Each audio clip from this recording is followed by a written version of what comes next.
Olá, feministas literários! Eu me chamo Raissa Ribeiro, sou apresentadora do nosso programa Feminismo Literário e na edição de hoje nós vamos conversar sobre o livro Lugar de Fala, de Djamila Ribeiro.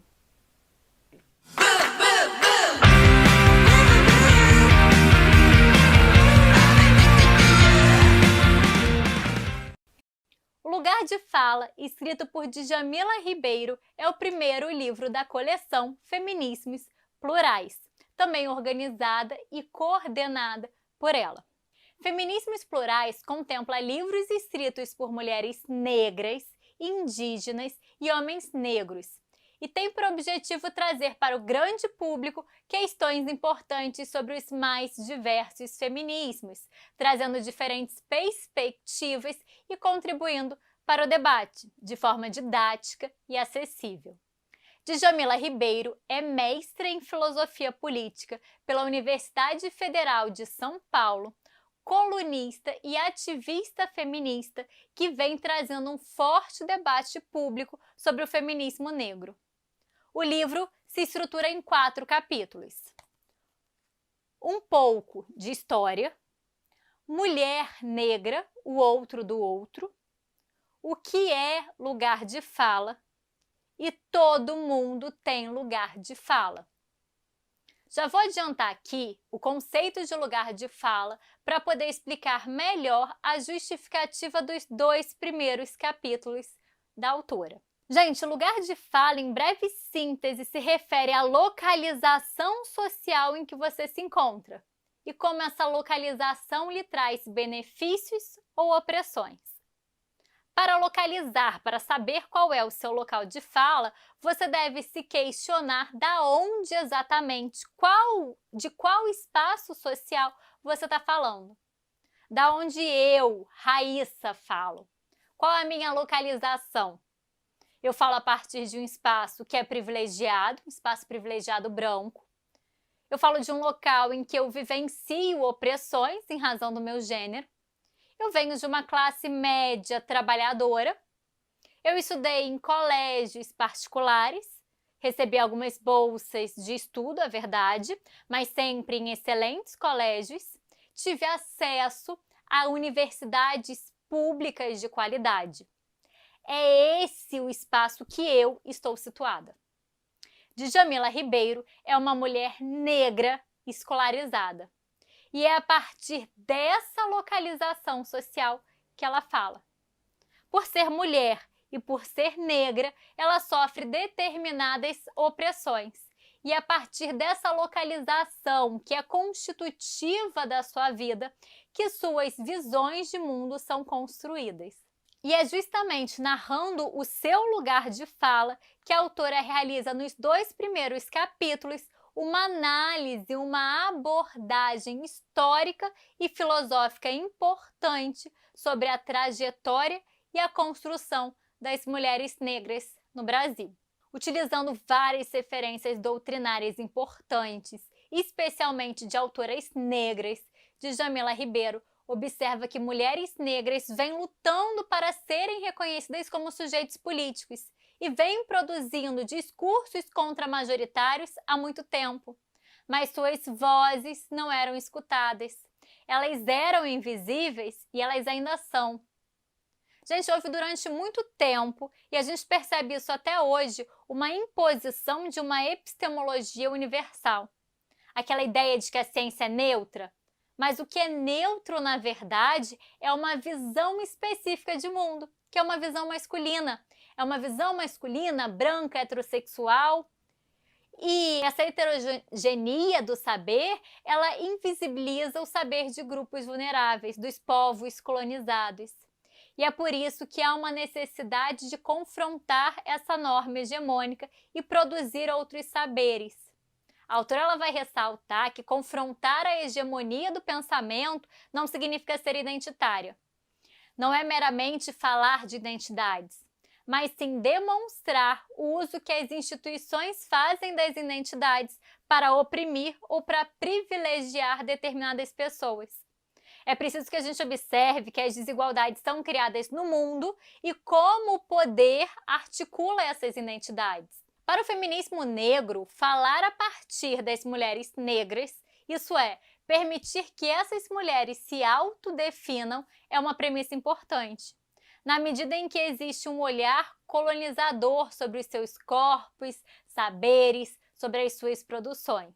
Se as reflexões de Simone de Beauvoir mostram que a mulher não é definida em si mesma, mas sim em relação ao homem e através do olhar do homem, as mulheres negras são encaradas como observa Grada Quilomba como o outro do outro. Elas habitam um espaço vazio que se sobrepõe às margens da raça e do gênero, havendo uma espécie de carência dupla. Observa, as mulheres negras são mulheres, mas não são brancas. São negras, mas não são homens. E aí, por serem a antítese da branquitude e da masculinidade, há uma dificuldade muito maior das mulheres negras serem vistas como sujeitos. E elas acabam sendo confinadas a um local de subalternidade, muito mais difícil de ser alcançado. Nesse cenário, é necessário a gente reconhecer que nós partimos de lugares diferentes, posto que nós experienciamos gêneros e outras categorias de modo diferente. Se a gente não reconhece isso, a gente leva à legitimação de um discurso excludente, que vai inviabilizar outras formas de ser mulher ou de ser sujeito no mundo. Depois da análise dessa construção da mulher negra, a autora passa a abordar expressamente a questão do lugar de fala. O que é lugar de fala? Quem que nunca ouviu alguém dizer: "Fique quieto, esse não é o seu lugar de fala"? Acho que todo mundo já escutou isso, né? O conceito de lugar de fala vem sendo perigosamente esvaziado, como uma forma de impedir ou interditar um debate, como nesse exemplo, né? Quando eu digo, Esse não é o seu lugar de fala, você não deve falar. ou para restringir certos assuntos a determinados grupos sociais. Só pessoas negras podem falar de racismo. Ou só mulheres podem falar de gênero, de violência de gênero. Gente, observa, isso acaba retirando a corresponsabilidade das pessoas privilegiadas de refletirem sobre essas questões e de se comprometerem com pautas sociais. No direito, por exemplo, nós temos um conceito que infelizmente está sendo muito esvaziado, que ele é usado para tudo e para nada ao mesmo tempo, né? Que é o conceito da dignidade da pessoa humana. Os juristas, eles vêm utilizando dignidade da pessoa humana para qualquer coisa, para embasar qualquer violação. Pequenas violações, brigas corriqueiras, desabores, o que vai causando o esgotamento, o esvaziamento do seu significado. Qualquer coisa que aconteceu no mundo, violação da dignidade da pessoa humana. Calma, não é isso, pera lá. É preciso a gente retomar esses conceitos importantes e preenchê-los com verdadeiro significado, porque eles são importantes. E aí, nesse contexto, Djamila vai construir a hipótese de que, a partir da teoria do ponto de vista feminista, construída pela autora Patricia Hill Collins, que o conceito de lugar de fala pode ser analisado. Quando Patricia Hill Collins fala em pontos de partida, ela não está mencionando experiências individuais, experiências de indivíduos necessariamente, mas de condições sociais que permitem ou não que esses grupos acessem locais de cidadania. Trata-se de um debate que é estrutural. Não se trata de afirmar identidades individuais, mas de entender como o local social que eu estou ocupando, como lugar social ocupado por determinados grupos, restringe ou amplia oportunidades. É lógico que a experiência individual importa, mas o foco aqui é justamente tentar entender as condições sociais que constituem o grupo da qual a pessoa faz parte. E quais são as experiências que essa pessoa compartilha com esse grupo.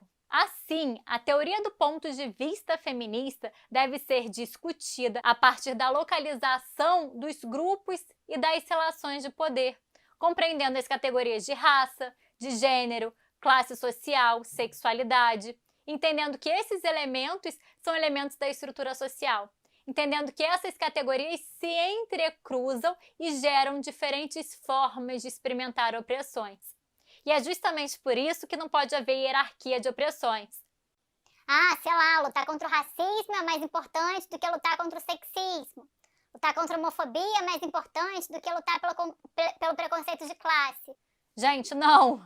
Não há hierarquia entre as opressões, porque todas as opressões são estruturais e, portanto, não há preferência de luta. Eu tenho que lutar contra todas as opressões conjuntamente.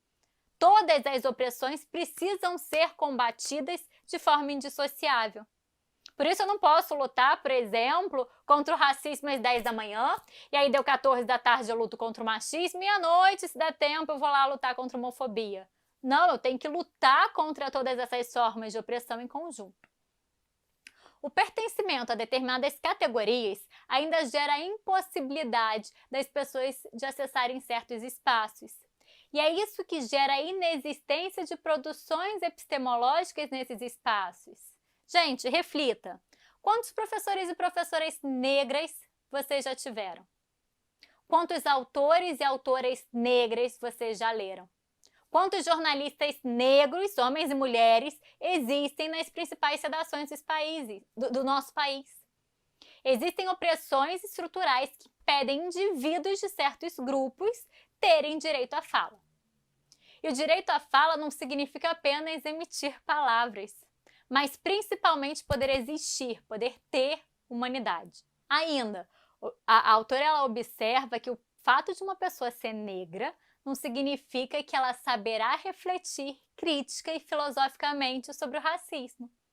Inclusive, essa pessoa ela pode dizer que nunca sentiu racismo. Mas ela dizer que nunca sentiu na pele os efeitos do racismo não faz com que, por conta da sua localização social, ela não tenha tido menos oportunidades e direitos. Observa, lugar social não determina uma consciência discursiva sobre esse local. O inverso também se aplica. Por mais que pessoas que pertencem a grupos privilegiados sejam conscientes, combatam arduamente opressões, elas não vão deixar de ser beneficiadas, estruturalmente falando, pelas opressões que afligem outros grupos. Então, ao promover uma multiplicidade de vozes, o que se quer, acima de tudo, é quebrar com um discurso que é autorizado e único, que se pretende ser universal. O que se busca aqui é, sobretudo, lutar para romper com o regime de autorização discursiva. Quem é que pode falar? E aí, nesse cenário, é necessário escutar por parte de quem sempre foi autorizado falar.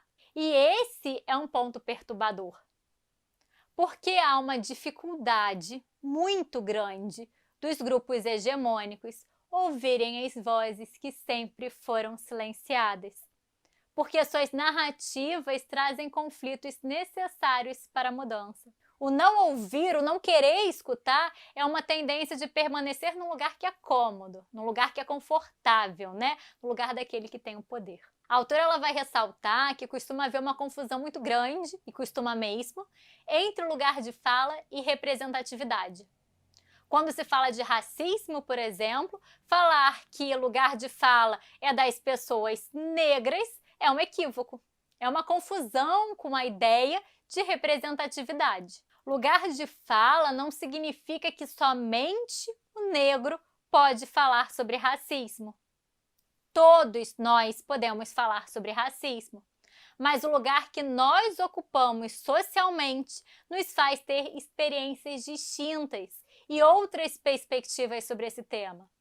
Gente, vamos botar grande aqui, Todas as pessoas possuem lugar de fala, porque a gente está falando de localização social. E a partir disso é possível a gente debater criticamente os mais diversos, os mais variados temas existentes na sociedade. O fundamental é que os indivíduos que pertencem ao grupo social privilegiado, em termos, de locus social, consigam entender as hierarquias que são produzidas a partir desse lugar. E como esse lugar social impacta diretamente na constituição dos lugares dos grupos subalternizados. Na sociedade brasileira, que é uma sociedade que possui uma herança escravocrata, pessoas negras vão experimentar o racismo do lugar de quem é objeto dessa opressão, do lugar de quem tem oportunidades restringidas. Já as pessoas brancas vão experimentar o racismo do lugar de quem se beneficia dessa mesma opressão. Então, gente, ambos os grupos podem e devem debater essas questões, mas eles vão estar falando de lugares diferentes. A teoria do lugar de fala vai refutar uma neutralidade epistemológica, vai mostrar a necessidade do reconhecimento de outros saberes e a importância de entender como localizados esses saberes. A gente precisa romper com o postulado de silêncio. E a Djamila, ela fala, que só fala na voz de ninguém, ou seja, só fala nessa posição de sujeito neutro quem sempre teve voz e quem nunca precisou reivindicar a sua humanidade. Agora você já entendeu o que é lugar de fala, né? Você já entendeu que tem lugar de fala em todos os assuntos e que qualquer pessoa tem lugar de fala também, não é mesmo?